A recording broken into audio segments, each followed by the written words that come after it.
लग्नासाठी एका मुलाने आपल्या जन्मदात्या आईची हत्या केली आणि ती हत्या पाण्यात बुडाल्याचा अपघात असल्याचं भासवण्याचा प्रयत्न केला.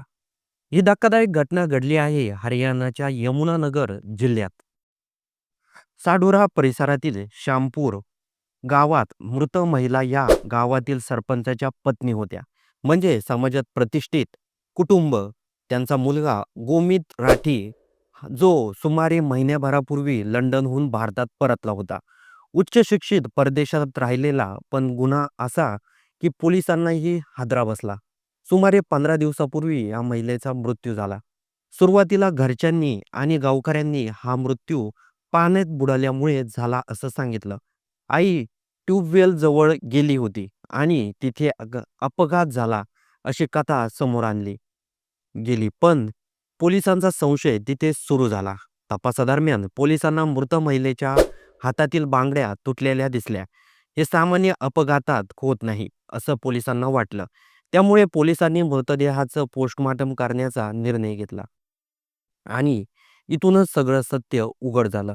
पोस्टमॉर्टम रिपोर्टमध्ये महिलेचा मृत्यू मारहाणीमुळे झाल्याचं स्पष्ट झालं. म्हणजे हा अपघात नव्हता, तर निर्गुण हत्या होती. तपास पुढे गेला आणि धक्कादायक निष्कर्ष समोर आला. खूनी घरातलाच होता.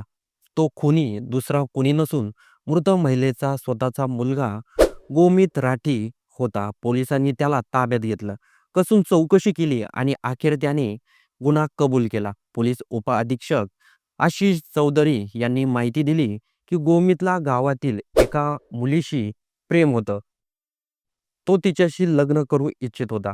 मात्र त्याची आई या लग्नाच्या कट्टर विरोधात होती. आईचं या लग्नात अडथळा ठरत असल्याचं मुलाला वाटू लागलं होतं आणि याच रागातून त्याने अत्यंत टोकाचं पाऊल उचललं. गोमितने हे कृत्य एकट्याने केले नाही. त्याने आपल्या एका मित्राला हाताशी धरलं.